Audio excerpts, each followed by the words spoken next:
Bien, la clase que vamos a ver hoy día es el proceso de ultrafiltración. Ya vimos entonces la primera clase todo lo que tiene que ver con compartimientos líquidos, vimos también cómo estaba conformado la macro y la microestructura del riñón. Por lo tanto, ahora ya vamos a empezar a ver los procesos propiamente tal que ocurren dentro del nefrón y el primer proceso que vamos a observar es la ultrafiltración. ¿Ok? La ultrafiltración ocurre particularmente en el corpúsculo. Aquí hay una pequeña imagen, ¿ya?, donde ustedes puedan ir viendo cómo están conformados tanto el nefrón como el túbulo colector y sus distintas células. ¿Ok? Eso es un resumen de lo que ya vimos en la primera clase. Entonces, nosotros lo que vamos a ver básicamente es cómo la sangre finalmente transporta los nutrientes que nosotros ingerimos o que nosotros respiramos a nivel pulmonar y estos nutrientes y desechos metabólicos son de alguna manera eliminados o reabsorbidos a nivel renal. ¿Ok? Vamos a ir viendo entonces cómo ocurre este proceso. Como les comentaba, el riñón tiene diversas funciones y entre las funciones que presenta el riñón es la regulación del volumen y su osmolaridad de los distintos compartimientos líquidos que presenta un organismo, participa en la regulación del balance electrolítico, o sea, esto es la concentración que presentan los distintos electrolitos, sodio, potasio, calcio, cloruro, etcétera. Participa en la regulación ácido-base, esto significa regular el pH. Participa en la excreción también de sustancias metabólicas de desecho, así como también agentes extraños, fármacos, pesticidas, entre otras cosas. Participa también en la producción y secreción de hormonas, renina, eritropoyetina, vitamina D, regula la presión arterial a largo plazo, y importante también en el fenómeno de gluconeogénesis, formación de nuevas glucosas. El principal órgano productor de glucosa a través de la gluconeogénesis es el hígado. El riñón aporta también algo, más o menos se estima un 20%, pero ese 20% lo utiliza casi todo el mismo riñón, ¿ok? De la gluconeogénesis. Por lo tanto, es bastante poco lo que aporta a la sangre propiamente tal de glucosa el riñón, ¿ok? El mayor aporte lo realiza entonces el hígado.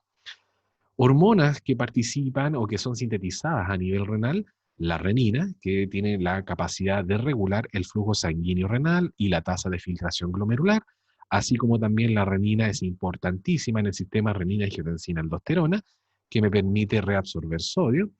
Las prostaglandinas y quinina participan en la vasodilatación local y por lo tanto regulan el flujo sanguíneo renal.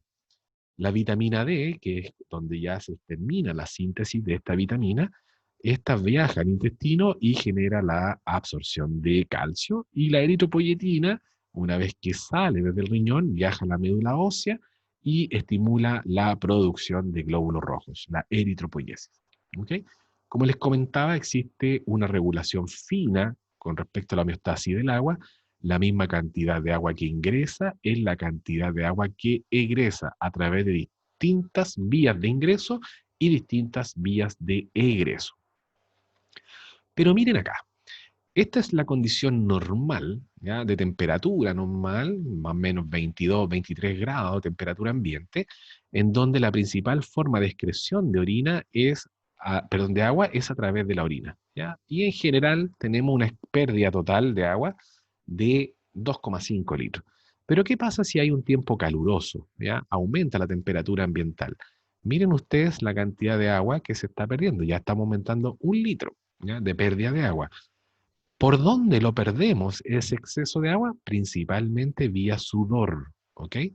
Y mire lo que está ocurriendo con la orina, está disminuyendo su volumen. ¿Y para qué decir, si más encima, aparte del tiempo caluroso, hacemos un ejercicio intenso, prolongado, casi al nivel de fatiga? Miren cuánta agua se llega a perder, casi 7 litros de agua. ¿Por dónde se pierde esa gran cantidad de agua? Principalmente vía sudor, ¿ok? Y miren nuevamente qué ocurre con la orina. Se concentra cada vez más, ¿ok? Entonces, esto es importante, esta regulación que existe entre la orina, o obviamente el riñón, y el sudor, a medida que vamos perdiendo agua, es muy importante la regulación. El riñón detecta que hay pérdidas de agua por otras vías. Por lo tanto, ¿cómo actúa el riñón? Reteniendo agua. ¿Cómo yo lo observo? Porque la orina cada vez es más concentrada, ¿ya? Y tiene menos volumen, ¿ya? Entonces, así es una forma fisiológica en que nuestro sistema renal actúa cuando tenemos finalmente un exceso en la excreción de agua. Agua metabólica, como ya les comentaba, es producto de la degradación, particularmente de la glucosa, a través de la vía glicolítica y luego del ciclo de Krebs, donde vamos a tener la producción de ATP, vamos a tener la producción de CO2 y finalmente agua. ¿Ok? Esa es agua metabólica que también es parte de los ingresos de agua diario que tenemos en nuestro organismo. ¿Ok? Entonces, partamos un poquito con esta fisiología. El riñón, como ustedes ven bien esta cartoons, el riñón, lo que mientras él esté suficientemente ya sano, ¿ya? Él va a ser, como dice allí este pequeño refrán, es un fiel centinela de la homeostasis, del medio interno. Por lo tanto, mientras el riñón esté en óptimas condiciones, el medio interno va a estar totalmente relajadito, ¿ya? Va a estar muy tranquilo. Pero ¿qué pasa si el riñón se hace insuficiente? ¿Ya? Empiezan algunas enfermedades, ¿ya?, en el riñón, que pueden ser agudas o crónicas. Inmediatamente quien se altera va a ser el medio interno. La homeostasis de nuestro organismo va a comenzar a fallar, ¿ya?, y a alterarse. El riñón también es muy influenciable por dos hormonas, dos, como dicen ahí, dos mis hormonas. ¿Cuáles son estas dos hormonas que vuelven loco al riñón? Ya les comentaba, la hormona antidiurética, ADH, y la hormona aldosterona. Estas dos mis hormonas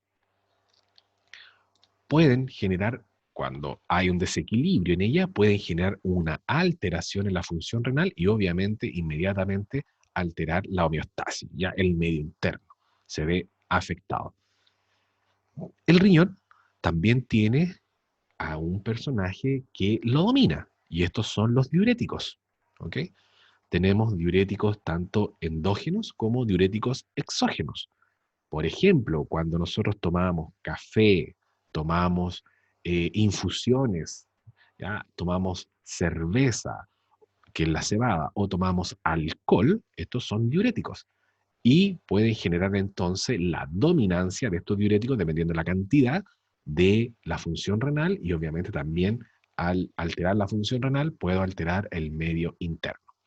Por lo tanto, el riñón es un órgano bastante sensible, pero también con funciones notables de los distintos procesos, ya que vamos a ir conociendo inmediatamente. Ya les comentaba que los nefrones, existen dos tipos de nefrones, el nefrón de asa corta, o también cortical, llamado cortical, y el nefrón de asa larga, llamado yuxtamedular. ¿Ya? Este nefrón llega incluso hasta la zona papilar, donde están la área cribosa. ¿Ok? Estos dos nefrones en la zona cortical, en esta zona, están envueltos por una red capilar llamada los capilares peritubulares. Pero solo el nefrón de asa larga, ya, solo este nefrón de asa larga, está envuelto por una red capilar llamada los vasos rectos. ¿Ok? Por lo tanto, ahí hay otra diferencia entre estos dos tipos de nefrones. El nefrón de asa corta, ya lo dijimos, es corto, su asa, versus el nefrón de asa larga. Pero la otra gran diferencia es que el nefrón de asa larga en su zona cortical tiene la red capilar peritubulares y en la zona ya la médula y la zona profunda de la médula está envuelto por una red capilar llamada los vasos rectos o la vasa recta. ¿Ya? Esa es otra gran diferencia, ¿okay?, que lo vamos a ver más adelante, esta gran función de estos vasos sanguíneos. El riñón es un órgano que trabaja a alta presión y a alto flujo de sangre por minuto. le llega a los riñones, le llegan aproximadamente un cuarto del gasto cardíaco. Esto quiere decir 1200, 1300 ml por minuto. Y de esta gran cantidad de sangre que le llega al riñón por minuto, solo, solo el riñón requiere para su uso, ¿ya?, metabólico, requiere el 10% de esto. Requiere entonces más o menos 120, 130 ml por minuto para sus procesos metabólicos. El resto de la sangre, o sea, estamos hablando un 90% de toda la sangre que le llega por minuto, ingresa al proceso de ultrafiltración, ya que lo vamos a ver ahora. Ultrafiltración. Y el 10% entonces de la sangre que le llega por minuto, más o menos, es para el uso metabólico, ya, del propio riñón, metabólico. ¿Ok? No olviden nunca entonces esto. Es un órgano al cual le llega una alta cantidad de sangre por minuto, un cuarto del gasto cardíaco, y más encima le llega a una alta presión. Entonces trabaja a alto flujo y a alta presión. Del 100% de sangre que le llega a los riñones, el 90% ingresa al proceso de ultrafiltración y el 10% restante entonces para su propio uso metabólico. ¿Ok? ¿Cuáles son los procesos involucrados en la formación de la orina? Son 4 procesos. El primero, el proceso de ultrafiltración, que lo vamos a ver hoy día, y luego vienen los procesos de reabsorción, secreción y excreción. ¿Ok?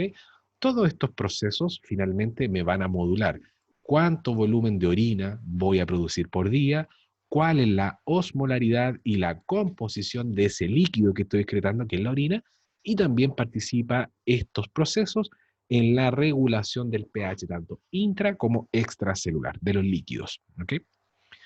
¿Dónde ocurren estos procesos, ya, para la formación de orina? El proceso de ultrafiltración ocurre aquí en el corpúsculo. Entonces vamos a tener que hablar de este capilar glomerular, ya, fenestrado, y toda la barrera de filtración.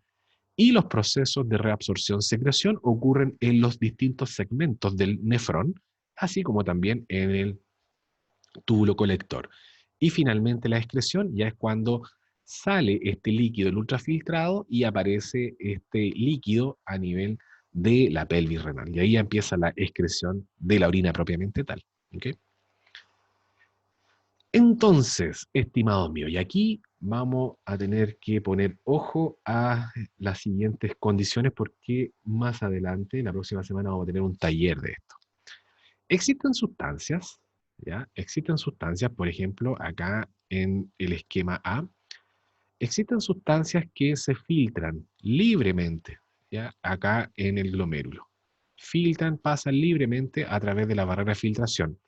Y si ustedes se dan cuenta, esta sustancia no se reabsorbe ni se secreta a lo largo de todo el trayecto del nefrón y el túbulo colector. Por lo tanto, esta sustancia solo filtra y me va a permitir cuantificar. ¿Ya? Yo la puedo cuantificar incluso. Pero existen otras sustancias, y acá veamos la alternativa B. Existen sustancias que filtran libremente, pero en alguna parte del nefrón o incluso del túbulo colector se reabsorbe una pequeña cantidad. Por lo tanto, esta sustancia B, yo ya en la orina la voy a encontrar en menor cantidad. ¿Ok? En bastante menor cantidad de lo que se filtró, porque en alguna parte se reabsorbió. Existen otros componentes u otros compuestos, por ejemplo, ejemplo C, en donde filtra libremente, pero en alguna parte del nefrón o el túbulo colector se reabsorbe nuevamente el 100%, por lo tanto, en la orina no lo voy a encontrar. ¿Ya? No la puedo cuantificar, salvo en patología. Y finalmente, existen otras moléculas, las cuales filtran libremente, pero miren ustedes, se secreta desde la sangre hacia el ultrafiltrado. Por lo tanto, en la orina la voy a encontrar mucho más concentrada de lo que realmente se filtró. Y esto, por ejemplo, tenemos algunos fármacos que generan este fenómeno. ¿Ya? Entonces, dependiendo la molécula y dependiendo los transportadores que tengamos a lo largo del nefrón, el túbulo colector, voy a tener distintas condiciones de estos compuestos si van a estar en la misma concentración en la orina, si van a estar menos concentrados, si no van a estar presentes en la orina o incluso si van a estar más concentrados. ¿Ya? Y esto lo vamos a ir viendo en detalle porque después vamos a trabajar en un taller con respecto a esto. ¿Ok? Proceso de ultrafiltración. ¿Cómo ocurre y dónde ocurre? No olvidemos nunca, y aquí voy a empezar a hacer unos pequeños dibujos, si resulta bien. No olvidemos nunca que al riñón, ¿ya? Aquí tenemos la aorta, al riñón ingresan las arterias renales, ¿ok? Las arterias renales, las cuales son cortitas y en ángulo de 90 grados. Eso me permite entonces mantener un alto flujo y una alta presión a los riñones. Cada vez que se van dividiendo estas arterias dentro del riñón, también son cortitas y en ángulo recto, siempre. ¿Ya? Y eso me permite mantener una alta presión. ¿Ok? Entonces, al riñón le llega un alto volumen, ¿ya? Vamos a colocar ahí un alto volumen, más encima le llega una alta presión arterial a través de estas condiciones. Alta presión arterial. ¿Qué otra cosa más tenemos dentro del riñón que favorecen el proceso de ultrafiltración? Que tengo una arteriola aferente y entre ella y la eferente, entre ella aparece un capilar glomerular que es de tipo fenestrado. ¿Ok? Tiene muchos hoyos. Y la salida de sangre a través de una arteriola eferente que es de menor diámetro. Por lo tanto, cuando llega la sangre y quiere salir por esta zona de menor diámetro, aumenta y favorece la filtración en este lugar de perforaciones. ¿Ya? Y esto también es un proceso que favorece la ultrafiltración. Por lo tanto, tengo esta distribución anatómica de arterias pequeñas en ángulo recto que me permiten mantener un alto flujo y una alta presión arterial. Tengo una arteriola aferente que es de mayor diámetro que la eferente y entre estas dos arteriolas tengo un capilar que está lleno de hoyo. Por lo tanto, todos estos procesos me favorecen la filtración, la salida de líquido desde el plasma. ¿Ya? Recuerden, no salen células sanguíneas, solamente lo que se filtra es el plasma. ¿Ok? Es el plasma. Entonces, aquí tengo ya una imagen para que ustedes lo vayan recordando. Desde la aorta abdominal nacen estas pequeñas arterias renales, una arteria renal para cada uno de los riñones, y a medida que se van subdividiendo esta arteria renal dentro del riñón, se subdivide también en pequeñas arterias de características cortas y en ángulo recto, ¿ya? Que me mantiene entonces un aumento de la presión arterial intrarrenal. Tengo una arteriola aferente de mayor diámetro que una arteriola eferente y más encima, entre estas dos arteriolas, tengo un capilar fenestrado, o sea, un capilar lleno de hoyos que me facilitan entonces aún más la filtración. Para que este líquido que se está filtrando desde el plasma no se arranque, no me inunde el intersticio renal, se le coloca una capucha, ¿ya? Que es la cápsula de Bowman, que me permite mantener concentrada y circunscrita la filtración solamente en ese punto y no se me arranque el líquido para otros lugares. ¿Ok? Entonces, si yo lo quiero ver, este proceso de ultrafiltración es muy similar a lo que ustedes, a lo mejor muchos, han realizado. Cuando uno va y toma la manguera y riega el pasto, por ejemplo, o una plantita por allí, lo que uno hace es ponerle el dedo, ¿cierto? Ponerle el dedo a la salida del agua para lograr mayor presión y finalmente llegar a un lugar más lejos, más distante, ¿cierto? Ahora, ¿qué pasa si esa manguera tiene hoyos o perforaciones para atrás? Mientras usted más le apriete, más filtración va a ocurrir en los hoyitos que hay en la manguera. Y este es el mismo fenómeno que tenemos acá, en el proceso de ultrafiltración a nivel renal. Tengo una manguera, ya que es la arteriola aferente, y sale por una arteriola eferente. Por lo tanto, aquí es donde nosotros, por ejemplo, le podemos poner el dedo a la manguera, ¿ok? El dedito. ¿Ok? Si yo le coloco el dedito en esta zona y la manguera está llena de hoyos, ¿qué va a ocurrir? Va a aumentar la filtración acá. Aumenta la filtración. ¿Ok? Por lo tanto, la magnitud de la filtración va a estar controlada por las arteriolas. ¿Ya?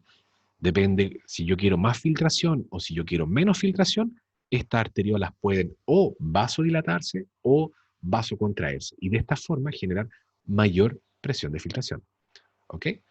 Entonces, vamos a ir conociendo todos estos fenómenos. La arteria renal ingresa desde la aorta abdominal en un ángulo de 90 grados y bastante cortita, y a medida que se va subdividiendo intrarrenalmente, fíjese usted, estas subdivisiones también son cortitas y más o menos en ángulo de 90 grados. Esto me permite mantener una alta presión intrarrenal, porque llega mucho líquido y más encima mantengo esta alta presión intrarrenal. ¿Ok?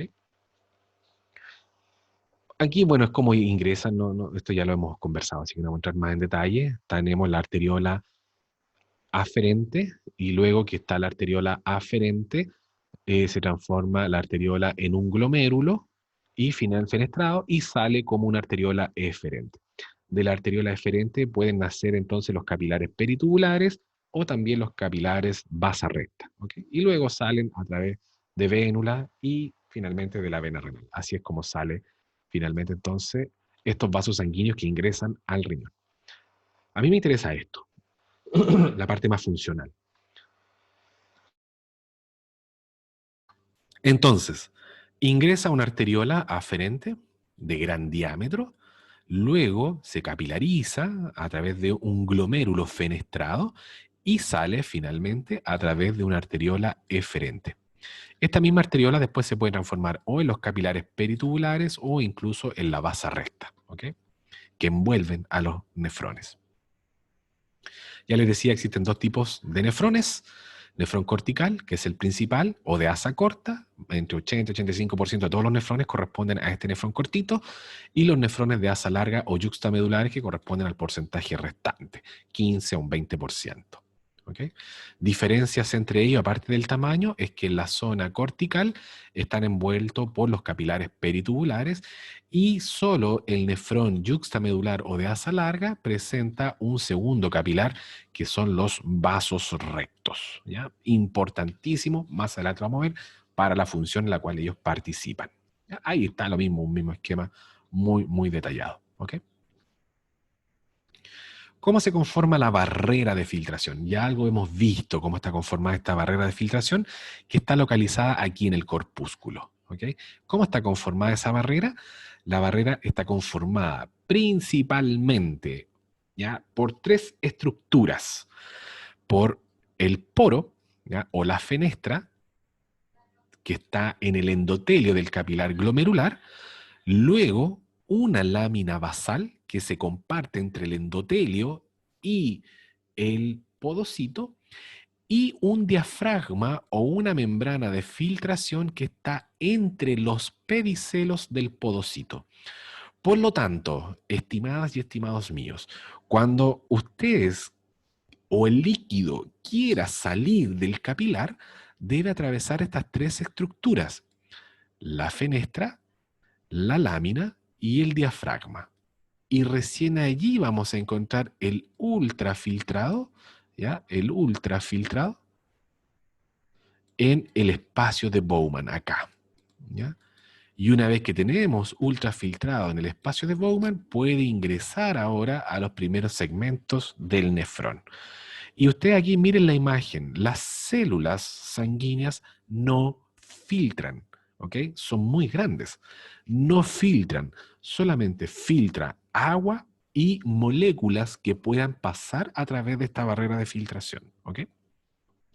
Ya les mostraba entonces, la barrera de filtración está conformada entonces por las fenestras de este endotelio fenestrado, una lámina basal por fuera de esta imagen y el diafragma de filtración que está entre los pedicelos de esta gran célula llamada podocito. ¿Ok? Aquí tenemos la misma otra imagen, muy bonita, un capilar fenestrado. Miren ustedes la cantidad de perforaciones o fenestras que presenta este capilar. Y por fuera, esta gran célula que es un verdadero pulpo, el cual proyecta los prolongaciones primarias, que son verdaderos brazos, y de ellas comienzan a salir pequeños procesos llamados pedicelos, ¿ok? Pequeñas deditos. Y entre estos pedicelos es donde nosotros vamos a encontrar a este diafragma de filtración, que es importantísimo para formar la barrera de filtración.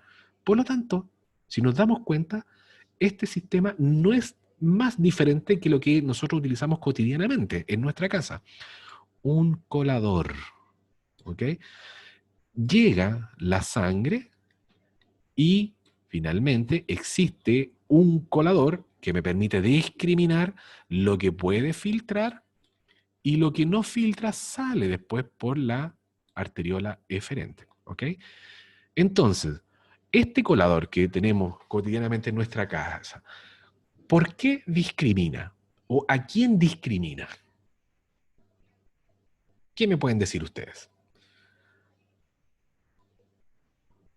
¿A quién discrimina ese colador que tenemos en nuestra casa? ¿O cómo discrimina? También podemos verlo así.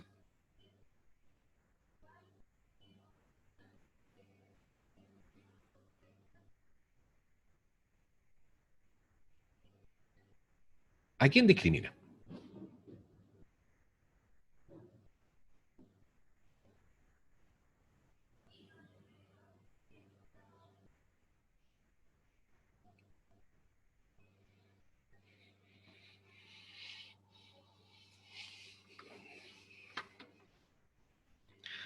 Discrimina aquellas moléculas que tienen mayor tamaño que el poro. Por lo tanto, cualquier molécula que sea más grande que el poro del colador, ¿ya? Va a quedar retenido en el colador. Todas las moléculas o sustancias que sean menos, que tengan un tamaño menor que el poro, ¿ya? Va a quedar, va a filtrar entonces. Y esto es lo que hace el colador que tenemos en nuestra casa. Nuestro colador que tenemos en nuestro riñón es muy similar. Va a discriminar no solo por tamaño, o sea, va a retener sustancias que sean más grandes que estos poros, sino que también es un poco más sofisticado que el que tenemos en la casa, discrimina también por cargas, ¿ya? Por cargas eléctricas, ¿ya? Y eso lo vamos a ver ahora. Entonces, ¿cómo se conforma la barrera de filtración? Se conforma por un endotelio fenestrado, una lámina basal y este diafragma de filtración que encontramos entre los pedicelos. Ya lo mismo, barrera de filtración, la fenestra del endotelio, la lámina basal y el diafragma de filtración que está entre los pedicelos de los podocitos. Entonces aquí ya tenemos cómo está conformado. Células endoteliales, aquí el número 1 es el poro, el número 2 es la lámina basal con sus tres láminas, ¿ya? La lámina rara externa, la lámina densa y la lámina rara interna. Y finalmente en C, los pedicelos y lo que vamos a encontrar allí, vamos a encontrar el diafragma de filtración en el número 2 y finalmente el diafragma de filtración, los podocitos que están al lado, ¿ok? ¿Qué requiero entonces atravesar para poder llegar al espacio de Bowman? Requiero atravesar la fenestra, la lámina y este diafragma, tal como muestra la flecha ahí. ¿Ok? Capa endotelial, ya les decía, tiene poros, estas fenestras que permiten el paso libre de líquidos, solutos, incluso de algunas proteínas, pero no pasan las células sanguíneas. Las membrana basal, con sus tres capas, impide la filtración de proteínas de gran tamaño. Las que tienen un peso mayor de 70 kilodalton no atraviesan esta membrana. ¿Ok? Y finalmente, los podocitos tienen un diafragma, o perdón, tienen unos poros que ronda entre los 20, 60 nanómetros y permite la difusión de agua, electrolitos, aminoácidos y otras moléculas de menor tamaño. ¿Ok? Entonces, para poder salir desde el capilar, desde la sangre, el plasma debe atravesar estas tres estructuras: fenestra, lámina basal y el diafragma de filtración. Y finalmente nos vamos a encontrar con el ultrafiltrado en el espacio de Bowman. ¿Ok? Lo mismo, exactamente lo mismo que está allí descrito. Entonces, no olvidemos que el sistema que tenemos a nivel renal es muy similar a lo que tenemos en nuestra casa, un colador. ¿Ok? Y este colador discrimina, el que tenemos en nuestra casa, solamente por tamaño. En cambio, el colador que tenemos en nuestro riñón discrimina por tamaño y por carga. Ahí tenemos las fenestras, ahí tenemos este gran pulpo que es el podocito y las prolongaciones secundarias de la cual aparece este diafragma o esta membranita de filtración que es parte de la barrera de filtración. ¿Por qué discrimina esta barrera de filtración? Yo le decía que es capaz de discriminar tanto por tamaño, ¿ya? Como también por carga. Y aquí observamos una característica fundamental de la barrera de filtración que permite discriminar por tamaño o por peso molecular. ¿Ok? Y podemos observar tres zonas. ¿Ok? Tres grandes zonas se observan en esta gráfica. Primero, todo elemento que pese menos de 10 kilodalton, ¿ya? Va a filtrar un 100%, o sea, todo lo que está aquí. Todo lo que pese menos de 10 kilodalton filtra libremente a través de la barrera de filtración. Las moléculas que pesen entre 10 kilodalton y 70 kilodalton van a filtrar parcialmente. A medida que aumentan su peso molecular, cada vez filtran menos, por lo tanto es una filtración parcial. Y toda molécula que pese más de 70 kilodalton no filtra, no atraviesa la barrera de filtración. Por lo tanto, tengo tres segmentos muy bien marcados, ¿ya? Entre o menor a 10 kilodalton, filtra libremente. Entre 10 y 70 kilodalton, filtración parcial. Y más de 70 kilodalton, no filtran, ¿ok? No filtran. Bueno, aquí tenemos lo mismo. A medida que vamos aumentando ya el tamaño de la molécula, su capacidad de filtración va cayendo, ¿ok? Y eso ahí está muy bien determinado. Lo mismo, ya aquí hay distintas sustancias, moléculas, sus pesos moleculares y la capacidad que tiene para filtrar a través de esta barrera. Grandes proteínas, fíjense ustedes como la albúmina, que tiene un peso de 69 kilodalton, está ahí al límite ya de la capacidad de filtrar. Filtra, pueden pasar algunas albúminas, pero la capacidad es bastante baja, ya estamos hablando menos del 0,1%, ¿ok? Menos del 0,1%. Pero también yo les decía que este colador tiene la capacidad de discriminar por carga. Y aquí podemos observar un pequeño experimento que se hizo de la barrera de filtración y cómo esta barrera discrimina por carga. Aquí podemos ver el radio ya de un dextrano, que básicamente el dextrano es una cadena de monómeros de glucosa, y eso es un dextrano, y la particularidad de este dextrano es que yo lo puedo cargar negativo, lo puedo dejar neutro o lo puedo cargar positivamente.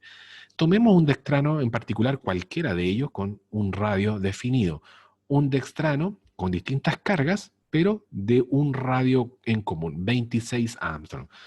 Entonces, fijémonos acá.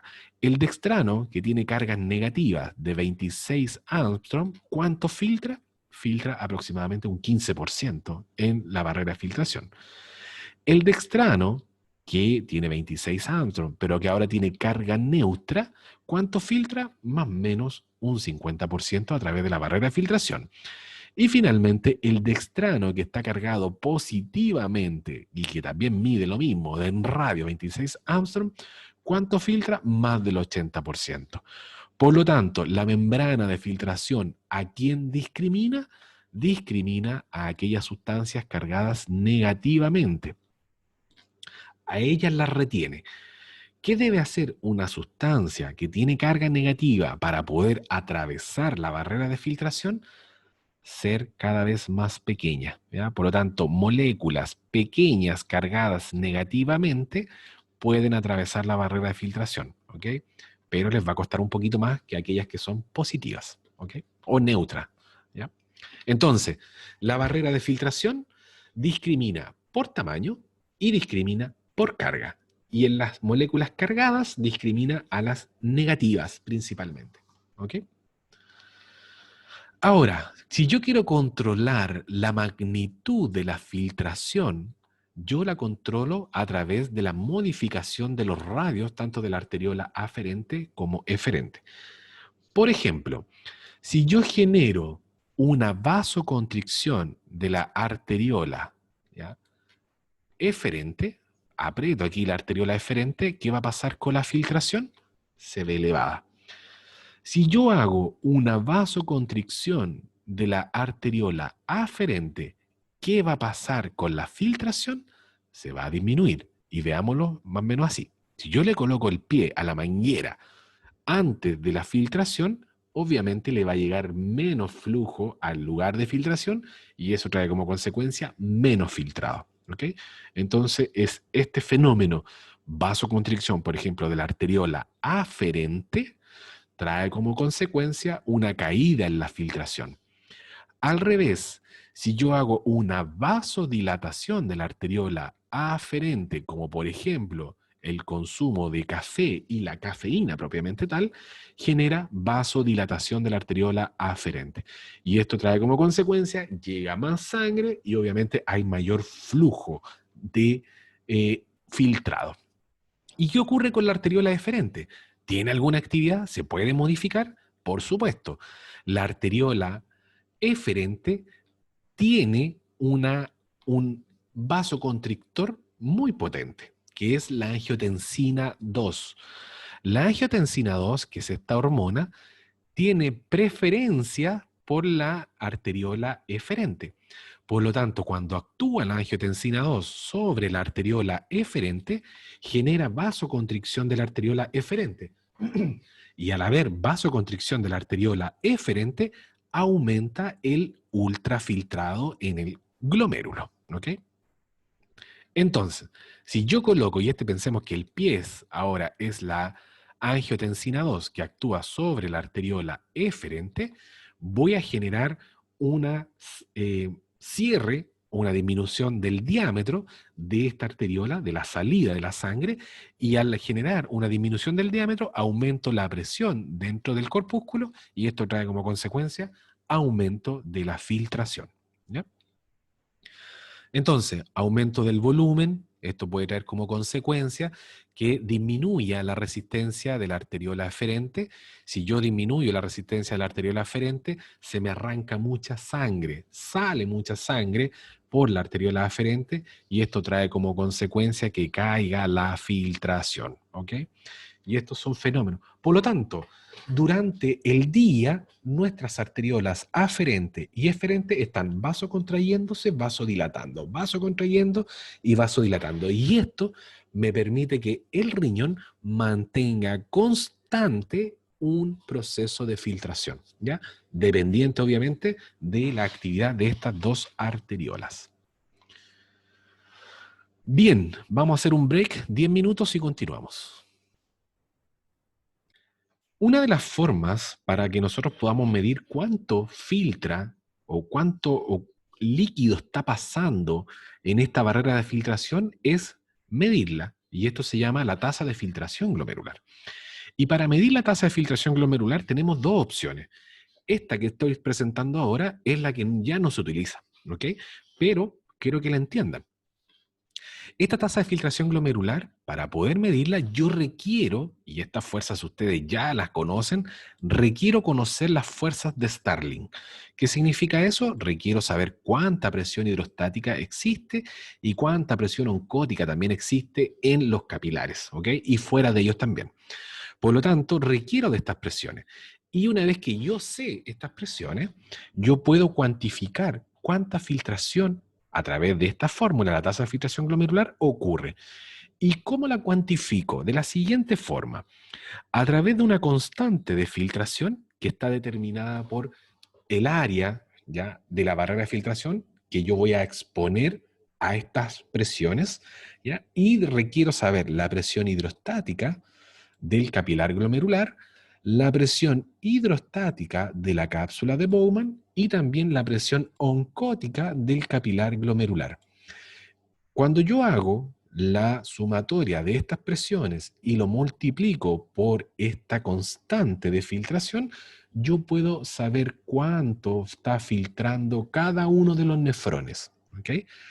Y si yo sumo todos los nefrones, yo voy a saber cuánto filtran finalmente los riñones en general, en total.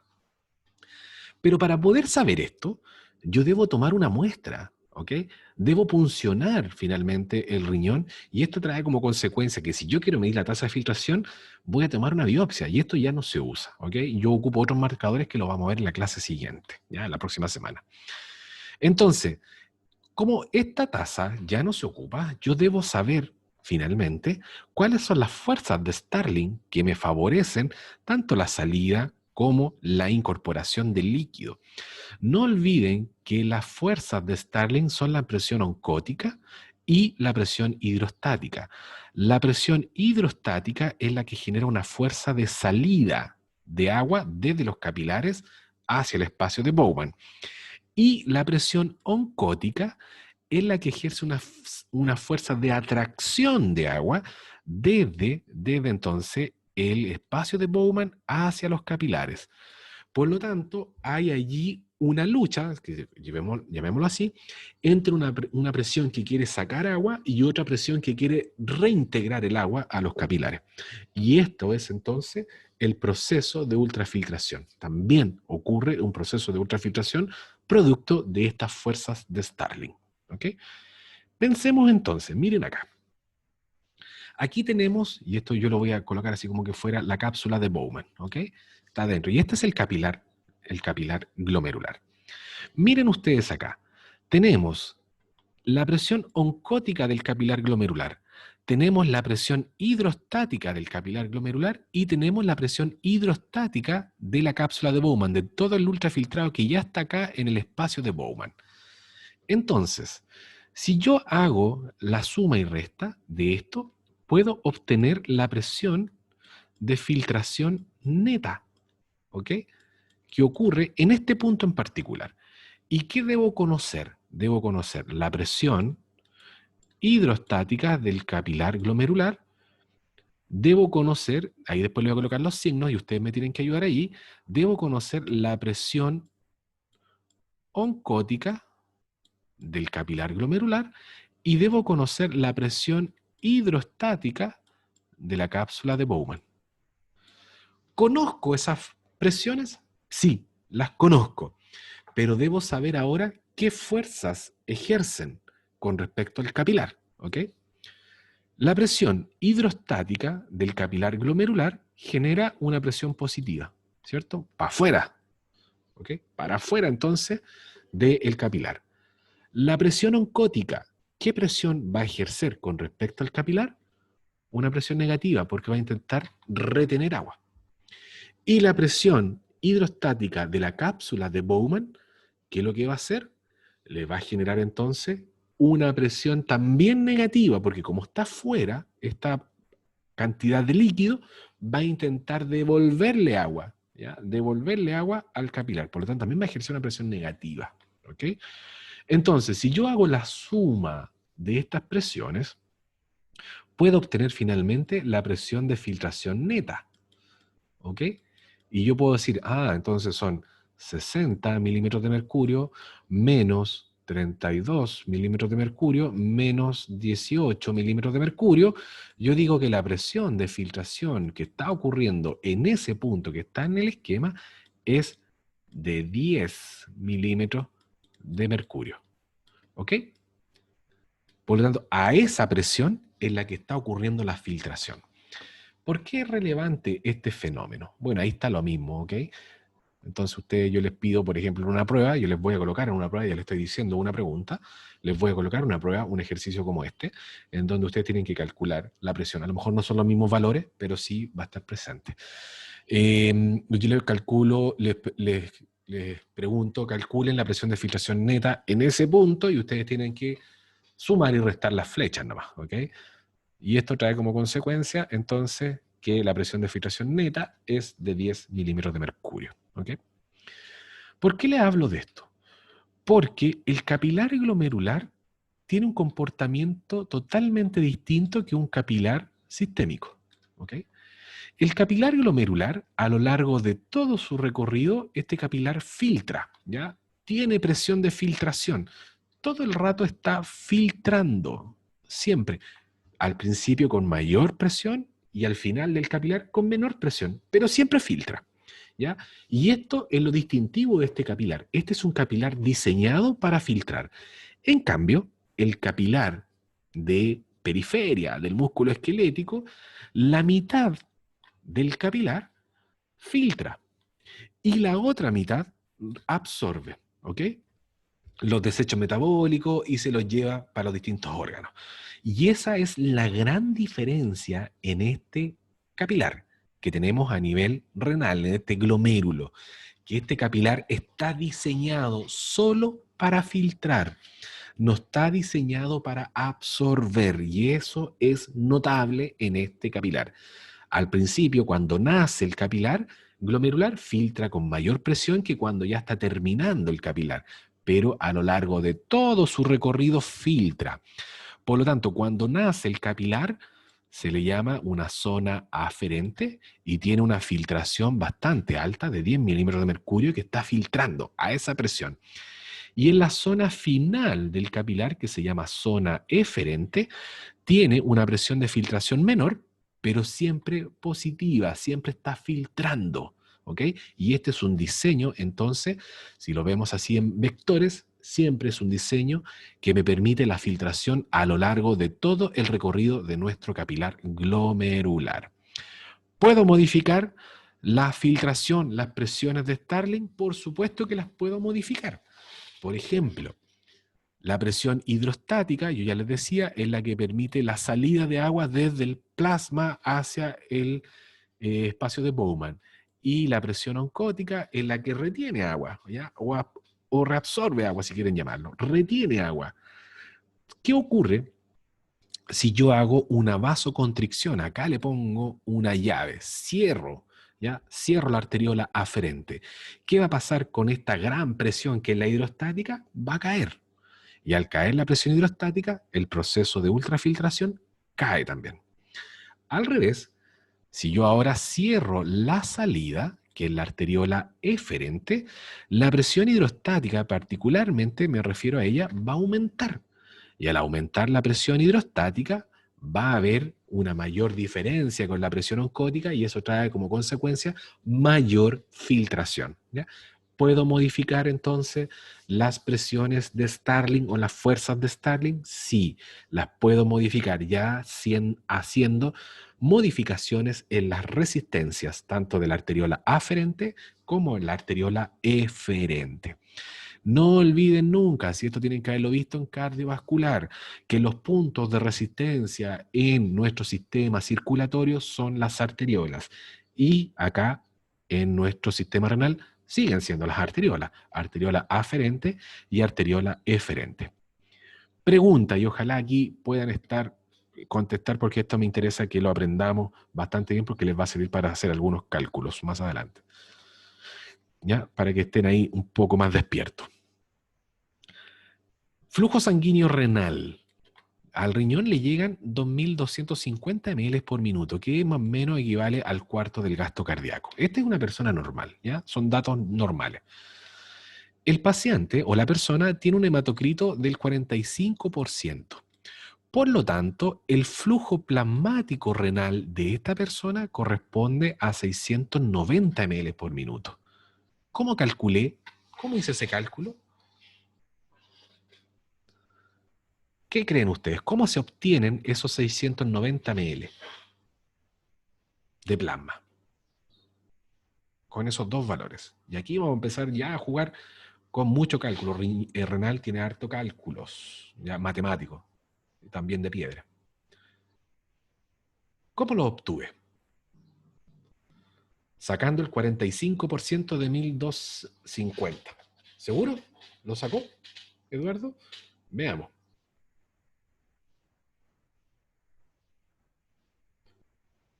1.250 por 0.45 me da 562. Ah, no da, ¿viste? ¿Cómo lo saqué entonces? Bien. ¿Cómo lo saqué?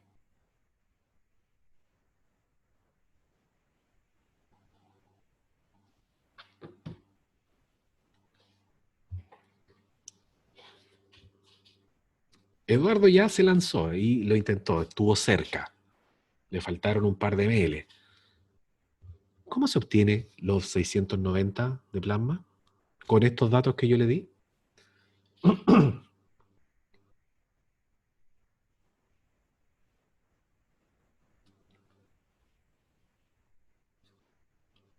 Esta es una regla de 3 nomás.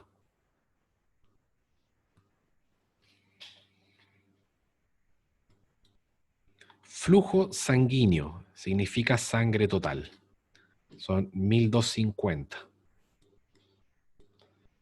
Hematocrito significan glóbulos rojos, ¿ya? O células.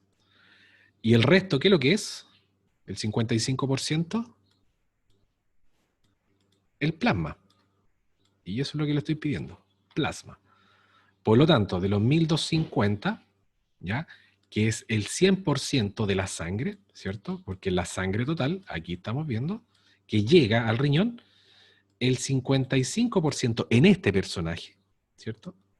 En este personaje, ahí debe decir 55, me parece, da como que fuera 65, pero 55 es X. ¿Cuánto es X? Esto, 690. ¿Ok? No olviden nunca que de la sangre total o de ese flujo sanguíneo renal, lo que filtra es el plasma, no las células. ¿Ok? Por lo tanto, es una regla de 3. La sangre que llega, ¿ok? Y lo que va a filtrar es el plasma. Si yo tengo el hematocrito, yo sé que la otra porcentaje del hematocrito es plasma, porque el hematocrito son puras células, ¿ok? Puro glóbulo rojo en realidad. Ya, continuemos con el cálculo. Si la persona, este paciente o esta persona, tiene una tasa de filtración glomerular de 125 ml por minuto. ¿Qué quiere decir esto? Que del plasma que está llegando por minuto al riñón de esta persona, solo se están filtrando 125 ml por minuto. ¿Ok? Entonces la pregunta es la siguiente. ¿Cuál será el porcentaje o la fracción de filtración? ¿Ah?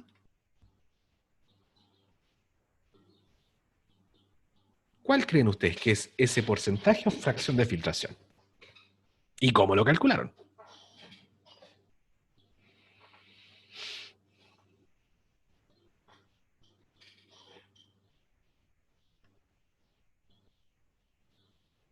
¿Qué dice el público?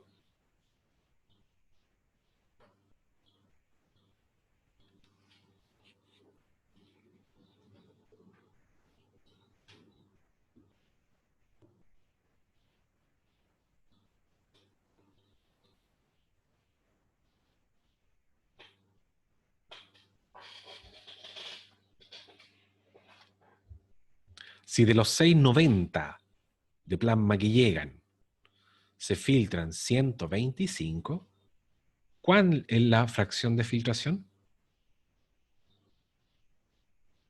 Y ustedes deben saber matemática más que cualquier otra profesión. Y cuando estén trabajando en el hospital, muchos médicos, muchos funcionarios le van a preguntar a usted cómo se calcula la dosis, cuánto filtra, todo. Le van a preguntar de todo. Así que ya vamos partiendo con matemática. Aquí en Renal. ¿Cuánto filtra? Entonces, de los 125 que filtran, o sea, de los 690 de plasma que llegan, solamente se filtran 125. Y eso es más o menos, de un 18%, pero uno lo cierra en un 20%. ¿Qué quiere decir esto? Que el 20% del plasma que llega por minuto es lo que está ultrafiltrándose. ¿Ok? El 80% restante sigue por la arteriola eferente y en una segunda, o tercera o cuarta vuelta vuelve a filtrarse. ¿Ok? Eso es lo importante de esto. Y a eso le llamamos fracción de filtración, que del 100% del plasma que llega, ¿ya?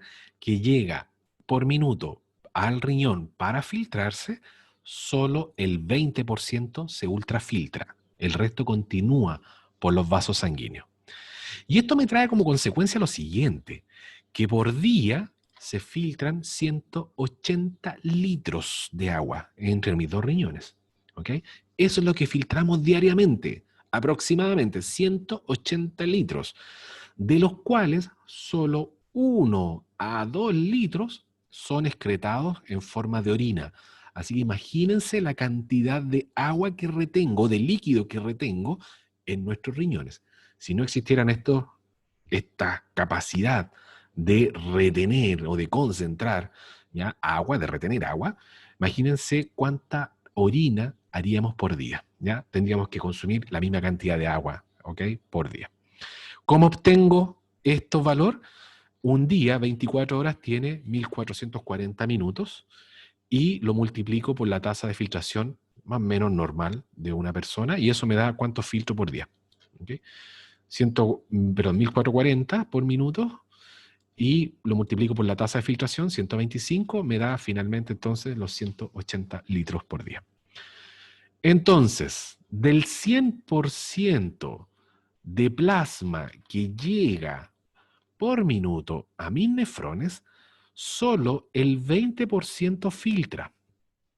¿Ya? Y esa es la tasa de filtración. Esto es TFG, la tasa de filtración, lo que filtra. ¿Ok? La cantidad del líquido, TFG. El 20%, cuando yo lo calculo, es la fracción de filtración. ¿Ok? El 80% restante continúa, como ustedes ven por acá, por las arterias, ¿ya?, arteriolas, y después por los vasos sanguíneos. ¿Ok? De este 20% que se filtró, ¿ya?, que yo lo puedo cuantificar, que es la tasa de filtración, de ese 20% que se filtró, más del 19% vuelve a ser reabsorbido en algún punto del nefrón o del túbulo colector. Por lo tanto, de todo lo que se filtra, y ya lo veíamos, esos 180 litros, menos del 1% se excreta como orina. ¿Ok? Eso es lo bonito de este sistema renal, que la gran cantidad de filtración, la mayor parte es reabsorbida porque es útil para nuestro organismo. ¿Ok? Entonces, la fracción de filtración básicamente es la tasa de filtración glomerular partido por el flujo plasmático renal. ¿Cómo yo obtengo la tasa de filtración glomerular? Particularmente por el clearance de inulina o creatinina. ¿Y cómo obtengo el flujo plasmático renal? Por el clearance o depuración del ácido paraaminohipúrico. ¿Ok? Eso lo vamos a hacer, estos cálculos más adelante. ¿Y cuál es la fracción de filtración? Más o menos se estima en un 20%. ¿Ya? Entonces, del 100% del plasma que ingresa, solamente el 20% se ultrafiltra. El 80% se mantiene dentro de los vasos sanguíneos. ¿Ok? Aquí está lo mismo.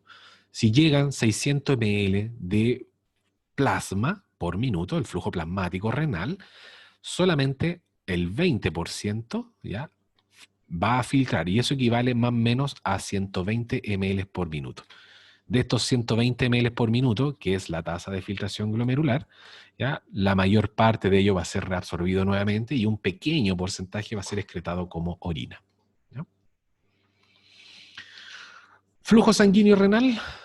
¿Se puede modificar y para qué sirve? Sí, se puede modificar y las funciones que tiene el flujo sanguíneo básicamente determina la tasa de filtración glomerular, modifica las razones ya del soluto y de agua que se reabsorben, participa en la concentración y dilución de la orina, libera nutrientes, oxígeno y hormonas a las células propias del nefrón, del metabolismo, y extrae también los desechos propios del nefrón, perdón, del riñón, ¿ya?, para luego ser nuevamente excretado vía renal. ¿Okay? Flujo sanguíneo renal, esto el flujo, no lo olviden nunca, es delta presión partido por resistencia. Por lo tanto, si aumenta la resistencia, ¿qué va a pasar con el flujo? Cae. ¿Ok? No olviden nunca, esto también lo vieron en cardiovascular, es delta presión partido por resistencia. ¿Quiénes son los encargados de modificar particularmente la resistencia? El sistema simpático lo que hace es una vasoconstricción de la arteriola aferente, por lo tanto aumenta la resistencia. Si aumenta la resistencia, el flujo cae. La angiotensina 2 tiene una vasoconstricción preferente de la arteriola eferente. Lo que hace la angiotensina es mantener lo más estable posible el flujo sanguíneo renal. Y las prostaglandinas lo que hacen es una vasodilatación de la arteriola aferente, por lo tanto la resistencia aquí cae. Y al caer la resistencia, obviamente, aumenta el flujo. ¿Ya? Ahí están los puntos de resistencia. Arteriola aferente y arteriola eferente. Lo mismo. ¿Ya? Estos componentes, ¿qué es lo que hacen en cada uno de ellos? Ya, para terminar, y con esto ya nos estamos despidiendo, ¿ok? Esto es una condición normal, puntos de resistencia en la arteriola aferente y puntos de resistencia en la arteriola eferente. Ya, en este caso, una condición en equilibrio. ¿Qué ocurre con la presión hidrostática? ¿Se puede modificar la presión hidrostática del capilar glomerular? Por supuesto, miren lo que está ocurriendo acá. Yo estoy aumentando la resistencia en la arteriola aferente y también está disminuyendo la resistencia en la arteriola eferente. ¿Qué pasa con la presión hidrostática? Disminuye. ¿Ok? Le está llegando menos sangre y más encima está saliendo más. Va a caer la presión hidrostática. ¿Y eso qué trae como consecuencia la filtración? Que va a disminuir la filtración. Al revés, si yo disminuyo la resistencia, esto significa vasodilatación de la arteriola aferente, pero miren acá, aumenta la resistencia un poquito nomás en la arteriola eferente, se cierra la salida, estoy generando mayor presión aquí, en la salida. Está llegando más sangre más encima acá. ¿Qué va a pasar con la presión hidrostática? Se eleva. ¿Y qué va a pasar con la filtración? Va a aumentar cada vez más. ¿Ok? Entonces, les vuelvo a insistir, estas modificaciones en las presiones son generadas por vasoconstricción y vasodilatación de la arteriola aferente y eferente, que van a traer como consecuencia que pueden aumentar la filtración o disminuir la filtración si yo aumento o disminuyo la resistencia de estas arteriolas. ¿Ya? Esta es la arteriola aferente. Si yo aumento la resistencia, aquí abajo está la resistencia, si yo aumento la resistencia, ¿qué va a pasar con la tasa de filtración? Miren ustedes, va a empezar a caer. Al revés, esta es la arteriola eferente. Si yo aumento la resistencia de la arteriola eferente, ¿qué va a pasar con la tasa de filtración glomerular? Transitoriamente o en un periodo de tiempo se va a ver elevado y luego va a empezar a caer. ¿Ok? Eso no lo olviden nunca. ¿Podemos modificar las presiones o las fuerzas de Starling? Sí, se pueden modificar variando la resistencia de la arteriola aferente o la arteriola eferente. Consecuencia de eso, que voy a variar tanto el filtrado, la ultrafiltración, ya sea aumentándola o disminuyéndola. Así estamos todo el día, ¿ok? Nuestros riñones. ¿Dudas, chicos, chicas, consultas? Los pocos valientes que quedaron y que fueron capaces de aguantar toda esta clase.